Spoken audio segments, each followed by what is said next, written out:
ಸಚಿವ ಸ್ಥಾನದಿಂದ ವಜಾಗೊಂಡ ನಂತರ ಮೌನ ಮುರಿದಿದ್ದಾರೆ. ಸಿದ್ದರಾಮಯ್ಯ ಪರವಾಗಿ ಬ್ಯಾಟಿಂಗ್ ಮಾಡಿದ್ದಾರೆ. ಅಭಿಮಾನಿಗಳಿಗೆ ಈ ಸಾಮಾಜಿಕ ಜಾಲತಾಣದಲ್ಲಿ ಸಂದೇಶ ನೀಡಿದ್ದಾರೆ. ಸಿದ್ದರಾಮಯ್ಯನವರ ಕೈ ಬಲಪಡಿಸುವಂತೆ ಕರೆ ನೀಡಿದ್ದಾರೆ. ಮತಕಳ್ಳತನದ ಹೇಳಿಕೆ ವಿವಾದಕ್ಕೆ ಕಾರಣವಾಗಿತ್ತು. ರಾಹುಲ್ ಗಾಂಧಿ ಸೂಚನೆಯಂತೆ ಸಿದ್ದರಾಮಯ್ಯ ರಾಜಣ್ಣ ಅವರನ್ನ ಸಂಪುಟದಿಂದ ಕೈಬಿಟ್ಟರು. ರಾಜಣ್ಣ ಅಭಿಮಾನಿಗಳು ಮಧುಗಿರಿ ಬಂದ್ ನಡೆಸಿದ್ರು. ರಾಜಣ್ಣ ಅಭಿಮಾನಿಗಳಿಗೆ ಭಾವನಾತ್ಮಕ ಪತ್ರ ಬರೆದಿದ್ದಾರೆ. ಅಭಿಮಾನಿಗಳು ಯಾವುದೇ ತಪ್ಪು ನಿರ್ಧಾರ ತೆಗೆದುಕೊಳ್ಳದಂತೆ ಮನವಿ ಮಾಡಿದ್ದಾರೆ. ಹೈಕಮಾಂಡ್ ನಿರ್ದೇಶನದಿಂದ ಸಚಿವ ಸಂಪುಟದಿಂದ ವಜಾಗೊಂಡ ಕೆಎನ್ ರಾಜಣ್ಣ ಇದೀಗ ನಿಧಾನವಾಗಿ ಮೌನ ಮುರಿಯಲು ಶುರು ಮಾಡಿದ್ದಾರೆ. ಮಂತ್ರಿಗಿರಿ ಕಳೆದುಕೊಂಡವರು ಸಿದ್ದರಾಮಯ್ಯ ಪರವಾಗಿ ಅವರು ಮತ್ತೆ ಬ್ಯಾಟಿಂಗ್ ಮಾಡಿದ್ದಾರೆ. ಅಭಿಮಾನಿಗಳಿಗೆ ಸಾಮಾಜಿಕ ಜಾಲತಾಣಗಳಲ್ಲಿ ಸಂದೇಶ ನೀಡಿರುವ ಅವರು ಸಿದ್ದರಾಮಯ್ಯ ಕೈ ಬಲಪಡಿಸುವತ್ತ ನಿಮ್ಮ ಚಿಂತನೆ ಇರಲಿ ಎಂದು ಕರೆ ಕೊಟ್ಟಿದ್ದಾರೆ. ಮತಕಳ್ಳತನದ ಕುರಿತಾಗಿ ಅವರು ನೀಡಿದ್ದ ಹೇಳಿಕೆ ಸಾಕಷ್ಟು ವಿವಾದಕ್ಕೆ ಕಾರಣವಾಗಿತ್ತು. ರಾಷ್ಟ್ರ ಮಟ್ಟದಲ್ಲಿ ಕಾಂಗ್ರೆಸ್ಗೆ ಇದು ತೀವ್ರ ಮುಜುಗರ ಉಂಟು ಮಾಡಿತ್ತು. ಇಂಡಿಯಾ ಒಕ್ಕೂಟದ ಸಭೆಯಲ್ಲೂ ಮಿತ್ರ ಪಕ್ಷದ ನಾಯಕರು ಇದನ್ನ ಪ್ರಸ್ತಾಪಿಸಿದ್ರು. ಈ ವೇಳೆ ರಾಹುಲ್ ಗಾಂಧಿ ಸೂಚನೆಯಂತೆ ಸಿದ್ದರಾಮಯ್ಯ ತನ್ನ ಆಪ್ತ ಸಚಿವರನ್ನ ಸಂಪುಟದಿಂದ ಕೈಬಿಡುವ ನಿರ್ಧಾರವನ್ನ ಕೈಗೊಂಡಿದ್ರು.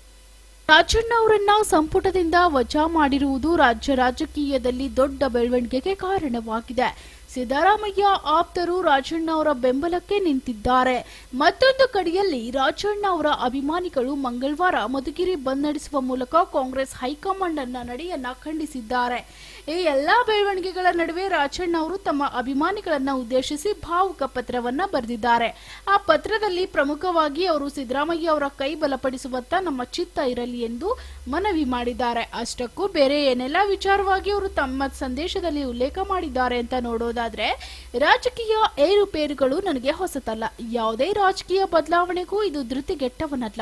ಇದು ಸಹಜ. ಹಾಗೆ ಎಂದು ಹೇಳಲು ಇಚ್ಛಿಸುತ್ತೇನೆ.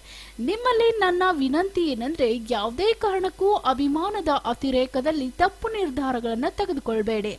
ಕೆಲವು ಯುವಜನರು ಅಹಿತಕರವಾಗಿ ತಮಗೆ ತಾವು ನೋವು ಮಾಡಿಕೊಂಡದ್ದು ನನ್ನ ಮನಸ್ಸಿಗೆ ದುಃಖ ತಂದಿದೆ.